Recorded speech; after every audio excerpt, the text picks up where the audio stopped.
All right, everybody, in this video, we're going to talk about handling the big question from a new patient phone call perspective that all CAs deal with, and that is, hi, do you take XYZ insurance?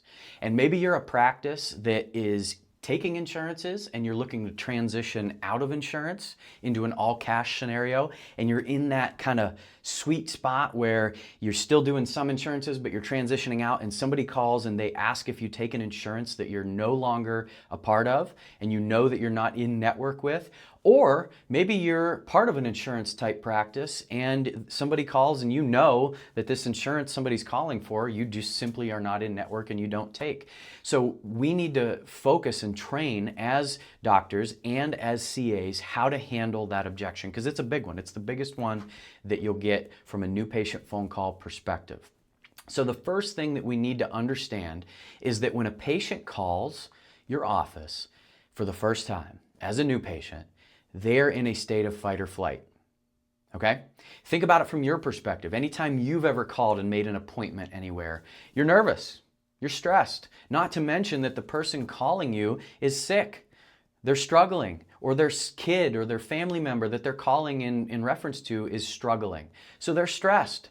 And life is crazy busy. They might be calling in the middle of a workday and they have 5 minutes to call, and they Google searched chiropractors in their area and they're just going down the list.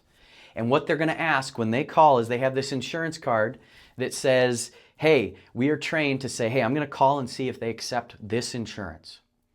And having said that, fight or flight brain, do you accept this insurance? They are looking for a yes or no answer. Okay?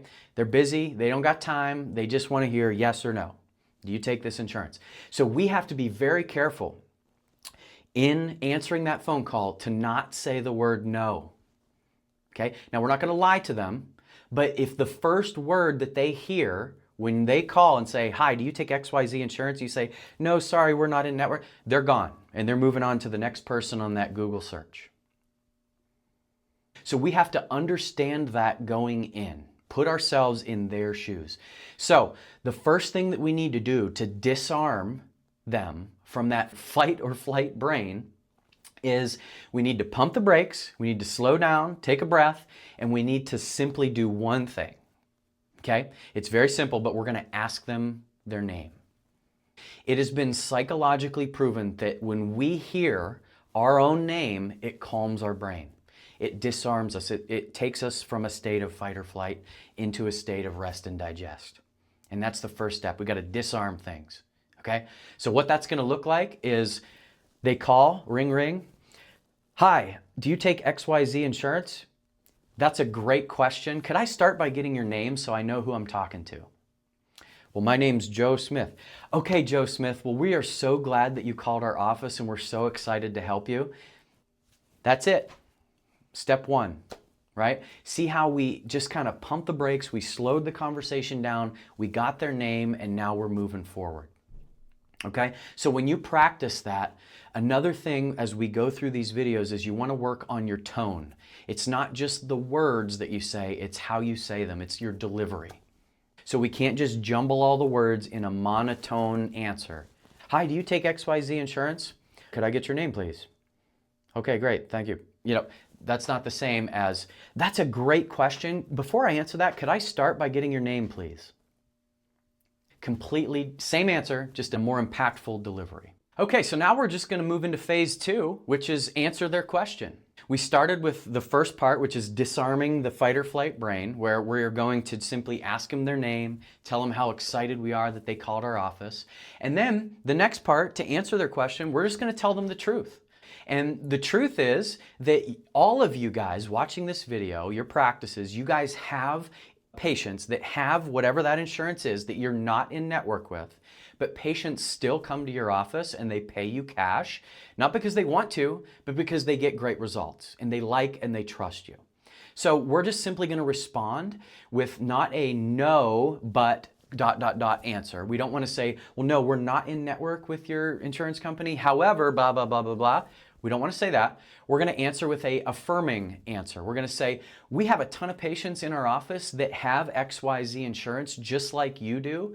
And while we're not in network with those insurances, most of our patients that come in this situation, they still pay cash because our prices are extremely affordable. But most importantly is we have found over the years that what matters to patients is that they get great results. And I'm sure that's what matters best to you, correct? Now, I want them to answer that question. You got to leave them with answering that question. Exactly like I said it. What we have found in our practice is what matters most to patients is that they get great results, and I'm sure that is what matters most to you, correct? And of course they're going to say yes, because that's what they want. They want to get better. They want to get great results. So from there, we're going to then, when they say, yes, that's what I would like, we're going to transition. We're going to say, and a lot of times if I have this scenario and if you're in this spot where you know the patient is out of network and they're going to pay cash and all that stuff, I will use that as a trigger to say, well, we are currently running a new patient special right now, and that new patient special is only $49. And if it's okay with you, I'd like to just describe a little bit about what that initial visit looks like. Does that sound fair? And then from there, you're asking permission. They're going to say, of course, that sounds great. Okay, so first, could I start off by asking what your reason for coming in is? And, let's say they say low back pain or neck pain or headaches or migraines or whatever their issue is for coming in. You're going to say, okay, great. Well, I just want to let you know that Dr. Nick is phenomenal and he's helped so many patients with headaches and migraines. And in that initial visit, he's going to sit down with you one-on-one and he's going to go through a detailed case history, because the more he knows about your situation, the more he's going to be able to help. Once he goes through that case history, we're also going to do some scans in our office. That we have some very cool technology in our office. They're called insight scans, and they're going to measure things like stress and tension on your spine and nervous system that could be contributing to why you're having those headaches and migraines. And then he's going to take all of that information, put it together for you, and then come up with a care plan that's designed specifically for you to help you reach your health goals. Does that sound like a good idea, a good plan for you? And then they're going to say yes. And you say, okay, great. Let's get a time and a date. Which day works best for you? Which time works best for you? And then get them scheduled. Now, see, the way that we framed that response was put together so that we never said no, and we answered their question with a reaffirming answer that, hey, I get it, we're not in your network, but we have a ton of patients that come in, and we're creating this kind of tribal answer where people want to know that they're a part of something, that other people do the same thing as what they're going to do. So we're just telling them that, hey, we have a ton of patients that have your insurance, but they still pay cash. And then boom, we're moving forward. We're asking permission, and step by step, they're going to answer your questions. Yes, that sounds good. Yes, I'd like to hear more about that. Okay, let's set up a time and get it started. So all of those things are going to increase your chances of getting that patient in front of you for a day one. Once that patient gets in there and they're sitting across the room from you, I don't care what insurance they have, the chances of them starting care, regardless of their type of insurance, goes up dramatically. So the purpose of handling that objection is to get them in on a day one so that we can continue to build value, trust, and rapport with that patient.